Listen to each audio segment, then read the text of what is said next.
बिस्मिल्लाहिर्रहमानिर्रहीम। अस्सलाम वालेकुम स्टूडेंट्स, कैसे हैं?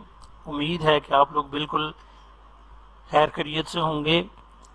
अल्लाह पाक आप सबको तंदुरुस्त और सेहतमंद रखे और आप ज़्यादा से ज़्यादा मेहनत करें और कामयाब हों। हमने फ़िज़िक्स का जो 7वां लेक्चर था उसमें हमने पुली के बारे में पढ़ा, जिसमें एक हॉरिजॉन्टल थी और एक वर्टिकल थी, और हमने वहाँ रिलेशन फाइंड किया लीनियर एक्सेलरेशन ए का, ग्रेविटेशनल एक्सेलरेशन जी का, और टेंशन जो स्ट्रिंग के अंदर थी वो टी, वो हमने फाइंड किया। अभी हम मोमेंटम के बारे में पढ़ेंगे और मोमेंटम और फोर्स का आपस में रिलेशन पढ़ेंगे न्यूटन्स के सेकंड लॉ के अकॉर्डिंग। ठीक है, तो मोमेंटम का और फोर्स का रिलेशन पढ़ने से पहले मैं आपको मोमेंटम के बारे में उसकी पूरी तफसील जो है वो दूंगा कि मोमेंटम क्या होता है। ठीक है, तो जो बेसिकली टॉपिक है बुक के अंदर दिया हुआ, टेक्स्ट बुक के अंदर, वो फोर्स एंड मोमेंटम का है। ठीक है, तो उसके लिए आपको पहले पता होना चाहिए कि मोमेंटम क्या चीज़ है। ठीक है, मोमेंटम बुनियादी तौर पे मैस और वेलोसिटी का मल्टीपल है, यानी मैस और वेलोसिटी का हासिल ज़रब है। मैस और वेलोसिटी को मल्टीप्लाई करें तो जो हमारे पास चीज़ आएगी उसे हम मोमेंटम का नाम देंगे। ठीक है, अगर मैस कम हो और स्पीड ज़्यादा हो तो भी मोमेंटम की वैल्यू ज़्यादा होगी। अगर मैस भी बहुत ज़्यादा और स्पीड भी ज़्यादा हो रिलेटिवली अदर ऑब्जेक्ट्स, तो भी मोमेंटम ज़्यादा होगा। लेकिन अगर दो ऑब्जेक्ट सेम स्पीड से आ रहे हैं, ये चल रहे हैं, जैसे यहाँ फिगर में दिखाया गया है कि एक ट्रक है, इसके अंदर सामान लोड किया हुआ है, ये लोड हुआ हुआ ट्रक है, तो इसका मतलब इसका mass as compare to this car बहुत ज़्यादा है। जबकि इन दोनों की स्पीड 50 मीटर पर आवर है, इसकी भी 50 मीटर पर आवर है, यानी 50 मीटर का फासला एक आवर में तय करती हैं दोनों चीज़ें। तो जब इनकी स्पीड एक जैसी है तो मैस डिफरेंस है, तो इसका जो मोमेंटम है वो बहुत ज़्यादा होगा कार की निस्बत, क्योंकि इसका मैस बहुत ज़्यादा है। मैस को और वेलोसिटी को मल्टीप्लाई करें तो हमारे पास मोमेंटम आता है। तो अब दूसरी चीज़, इस चीज़ को समझने के लिए कि आपके तरफ एक बाइसिकल ट्रैवल करके आ रही हो और एक कोई ट्रक आ रहा हो, सेम स्पीड से आ रहे हों, तो आप किसको रोक पाएंगे? डेफिनेटली आप बाइसिकल को रोक पाएंगे, आप उस ट्रक को या हैवी जो भी गाड़ी होगी उसको नहीं रोक पाएंगे, क्योंकि उसका मोमेंटम बहुत ज़्यादा है और वो जो मोमेंटम है वो आपको रोकने नहीं देगा। ठीक है, तो मोमेंटम बेसिकली मैस और वेलोसिटी का मल्टीपल है। तो मोमेंटम को हम पी से जाहिर करते हैं। ठीक है, मैस और वेलोसिटी का मल्टीपल है। मैस के यूनिट्स होते हैं किलोग्राम और वेलोसिटी के यूनिट्स होते हैं मीटर पर सेकंड, तो फिर मोमेंटम के यूनिट होंगे किलोग्राम मीटर पर सेकंड। ठीक हो गया, तो मोमेंटम एक वेक्टर क्वांटिटी है, मींस हमें इसको डिस्क्राइब करने के लिए डायरेक्शन भी बतानी पड़ती है और मैग्नीट्यूड भी बतानी पड़ती है। ठीक है, आगे चलते हैं। मोमेंटम को मज़ीद समझने के लिए मैंने कुछ एग्जांपल्स जो हैं वो लिख दी हैं, वो आप लोग इनको एक दफ़ा पढ़ लीजिए ताकि आप लोगों को मज़ीद क्लियर हो जाए कि मोमेंटम क्या चीज़ है। जैसे कि एक semi truck full of logs has a large mass and must slow down long before a stop light, because even with the small velocity it has a large momentum and is difficult to stop. Similarly, in example 2, a four-wheeler moving at a relatively fast velocity has a smaller momentum than the semi truck because of its small mass and will stop much faster. Similarly, अगर एक bullet है, एक gun है में से आप fire करते हैं तो बुलेट का साइज़ बहुत छोटा होगा। बुलेट का साइज़ तो बहुत छोटा होगा, मगर बुलेट की स्पीड, वो जो गोली गन से निकलेगी उसकी स्पीड बहुत ज़्यादा होगी। तो अगर हम स्पीड को और उसके मास को मल्टीप्लाई करें तो उसका मोमेंटम भी लार्जर होगा, वो छोटा नहीं होगा। ठीक है, क्योंकि वो एक्सट्रीमली लार्ज वेलोसिटी से बुलेट मूव कर रही होगी। इसी तरह अगर एक कार है जिसका मैस 1000 किलोग्राम है और उसकी जो स्पीड है वो 15 मीटर पर सेकंड है, तो मैस और वेलोसिटी को मल्टीप्लाई करें तो इसका मोमेंटम बनता है 15,000 किलोग्राम मीटर पर सेकंड। सही है। अगर 15,000 किलोग्राम मीटर पर सेकंड के मोमेंटम से किसी ऑब्जेक्ट का मोमेंटम ज़्यादा होगा तो अल्टीमेटली वो उसकी वेलोसिटी जो है और मोमेंटम उनमें से कोई एक चीज़ लार्जर होगी। ठीक है, कार की मैस और वेलोसिटी के लिहाज से। तो इनमें से अगर कोई एक की वैल्यू बहुत ज़्यादा होगी और इनका मल्टीपल करेंगे हम, तो क्या होगा कि हमारे पास मोमेंटम की वैल्यू ज़्यादा आएगी। इसी तरह ये एक दो एग्जांपल्स हैं, ये आप पढ़ लें, आपको जस्ट ये क्लियर करने के लिए कि मोमेंटम क्या चीज़ है।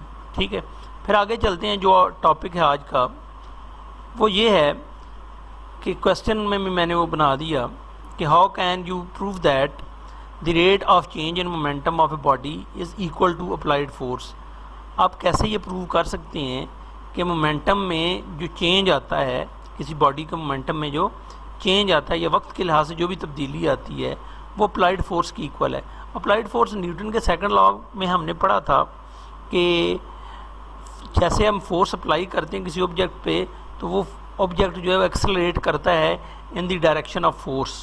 ठीक है, तो वो जो एक्सेलरेशन है फोर्स के डायरेक्टली प्रोपोर्शनल है। तो यहाँ हमने वही जो फोर्स है उसके बारे में प्रूव करना है कि वो मोमेंटम ऑफ ए बॉडी के इक्वल होगी। ठीक है, उसके लिए हम क्या करते हैं, पहले नंबर पे इसकी डेफिनेशन वही जो न्यूटन के सेकंड लॉ के अकॉर्डिंग कि when a force acts on a body, जब कोई भी फोर्स किसी बॉडी के ऊपर एक्ट करती है, it produces an acceleration in the body and will be equal to the rate of change of the momentum of the body. ठीक है, तो इसके लिए इसको प्रूव करने के लिए हम क्या करते हैं, हम फ़र्ज़ करते हैं कि एक फोर्स अप्लाई होती है। ठीक है, एक फोर्स एफ अप्लाई होती है किसी भी बॉडी के ऊपर जिसका मैस एम है। ठीक है, मैस जो है उसके ऊपर एक फोर्स अप्लाई हुई, तो जब जाहिर है वो फोर्स अप्लाई होगी, अगर वो रेस्ट में है तो वो मूव करना शुरू कर देगा या उसके ऊपर कुछ चेंजेस आएंगी, या अगर वो मूव कर रहा है तो फर्दर आप उसके ऊपर फोर्स लगाते हैं तो उसकी जो वेलोसिटी है या जो मूवमेंट है उसमें चेंजेस आएंगी। ठीक है, तो जब आप फोर्स एक्ट करते हैं किसी मैस के ऊपर मूविंग विद इनिशियल वेलोसिटी, वो अगर एक इनिशियल वेलोसिटी से मूव कर रहा है, ठीक है, जब फोर्स अप्लाई करेंगे तो फोर्स अप्लाई करने से इसकी वेलोसिटी में चेंज आएगा। तो जो वेलोसिटी में चेंज आएगा तो हम कहेंगे कि वो एक्सेलरेशन प्रोड्यूस होगा। ठीक है, तो जो एक्सेलरेशन प्रोड्यूस होगा, तो अब जो नई वेलोसिटी हमारे पास आई है एक्सेलरेट होगी, उसे हम कहेंगे कि वो फाइनल वेलोसिटी है वी एफ। ठीक है, और जितने टाइम के अंदर इसमें ये तब्दीली हुई उसे हम टाइम टी का नाम देंगे। ठीक है, इसी तरह जो वेलोसिटीज़ में अगर चेंज आया है तो जाहिर है वेलोसिटी और मैस का मल्टीपल मोमेंटम होता है, तो मूव करते हुए मैस में तो चेंज नहीं आएगा। मैस तो जो स्पीड जब शुरू वाली थी, जो मैस यहाँ था वही मैस फाइनल वेलोसिटी के वक्त भी होगा, वो तो नहीं, साइज़ तो नहीं चेंज हो जाएगा ना उसका। तो सिर्फ चेंज हुई है उसकी वेलोसिटी में चेंजेस आया है। तो जब वेलोसिटी में चेंजेस आया तो अल्टीमेटली उसके मोमेंटम में भी चेंजेस आएंगी। तो इनिशियल वेलोसिटी के लिए हमने कंसिडर कर लेते हैं कि वो मोमेंटम पी आई है, और फाइनल वेलोसिटी के लिए हम कंसिडर कर लेते हैं कि वो मोमेंटम एफ पी एफ है। ठीक है, अब आगे चलते हैं।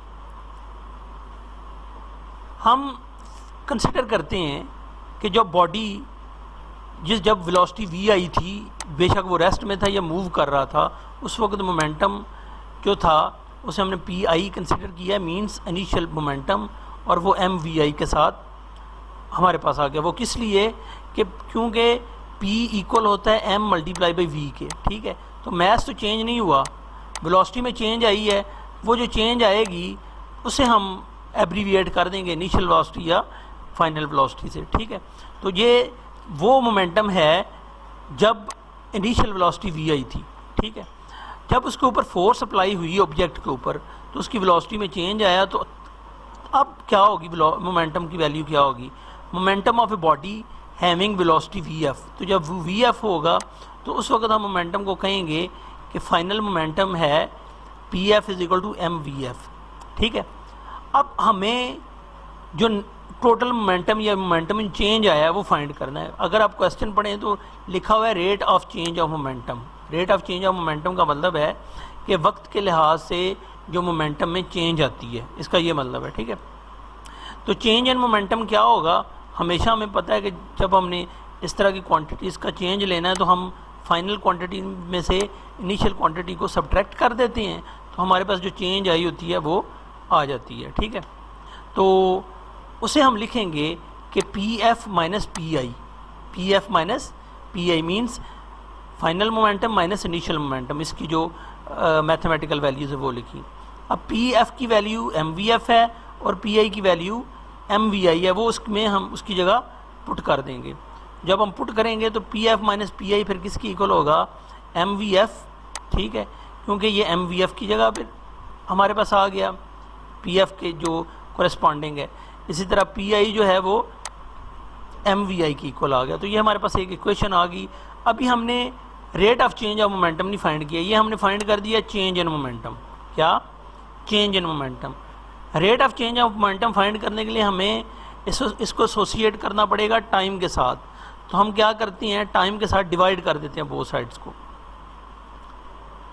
तो अगर हमने rate of change of momentum find करना है तो हम क्या करते हैं कि डिवाइड कर देते हैं टी को दोनों साइड्स पे ए इक्वेशन के। ठीक है, जब हम डिवाइड करते हैं तो हमारे पास ये वाली इक्वेशन जो है जो ये वाली बन जाती है। ठीक है, अब इसमें से m जो है वो कॉमन आ सकता है क्योंकि उसकी वैल्यूज़ में चेंज नहीं है।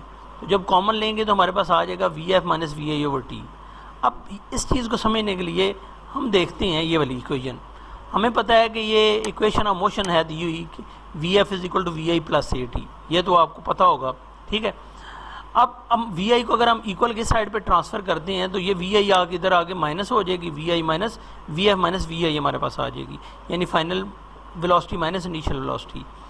अगर हम टी इधर मल्टीप्लाई हो रहा है इक्वल की साइड पे लाएंगे तो वो डिवाइड होगा। ठीक है, तो ये हमारे पास आ जाता है कि V F minus V I over T is equal to A. ठीक है, तो इसकी जगह V F minus V I over T की जगह हम ए की वैल्यू पुट कर देते हैं, यानी इसकी जगह इतने पोर्शन की जगह हम एक्सेलरेशन की वैल्यू पुट कर देते हैं। तो ये इक्वेशन क्या बन जाएगी, P F minus P I over T is equal to M A, क्योंकि इसकी जगह हमने ए की वैल्यू पुट कर दी है। ठीक है, न्यूटन के सेकंड लॉ के अकॉर्डिंग मोशन का जो सेकंड लॉ है, एफ जो है वो एम ए की इक्वल है। तो एम ए की जगह हम क्या पुट कर सकते हैं, एफ़ की वैल्यू पुट कर सकते हैं। ये आपके पास इक्वेशन क्या बन जाएगी, P F minus P I over T is equal to F. अब अगर आप क्वेश्चन की तरफ देखें कि how can you prove that the rate of change of momentum, यानी वक्त के लिहाज से जो मोमेंटम में चेंज आता है is equal to the applied force, वो अप्लाइड फोर्स की इक्वल है। ये अप्लाइड फोर्स है, ये rate of change of momentum है। ठीक है, अब ये जो इक्वेशन दी हुई है, ये मैंने शुरू में भी ये डेफिनेशन लिखी कि ये जो इक्वेशन दी हुई है, ये P F minus P I over T is equal to F, ये जो फोर्स को डिफाइन करती है और न्यूटन के सेकंड लॉ को स्टेट करते हुए इसको हम ऐसे कह सकते हैं कि when a force acts on a body, जब कोई भी फोर्स किसी बॉडी के ऊपर एक्ट करती है तो वो उसमें एक्सेलरेशन प्रोड्यूस करती है। वो क्या उसमें एक्सेलरेशन प्रोड्यूस करती है, जो कि किसकी इक्वल होगी, वो acceleration rate of change of momentum की, rate of change of momentum के। ठीक है, ऑफ द बॉडी। तो ऐसा यूनिट जो मोमेंटम का है उसे हम न्यूटन सेकंड कहेंगे, और ये जो न्यूटन सेकंड है ये किलोग्राम मीटर पर सेकंड के इक्वल भी होता है, जो मैंने बिल्कुल स्टार्ट में मोमेंटम की वैल्यू जो है वो बताई। आज हमने ये रिलेशन फाइंड किया फोर्स और rate of change of momentum के दरमियान। उम्मीद है कि आप लोगों को समझ आ गई होगी। आप लोगों से गुजारिश है कि हमारे चैनल को सब्सक्राइब करें और शेयर करें, कमेंट करें, कोई मसला है तो हमसे डिस्कस करें ताकि हम मज़ीद अच्छी वीडियोस बना के आप तक पहुंचा सकें। अल्लाह हाफिज़।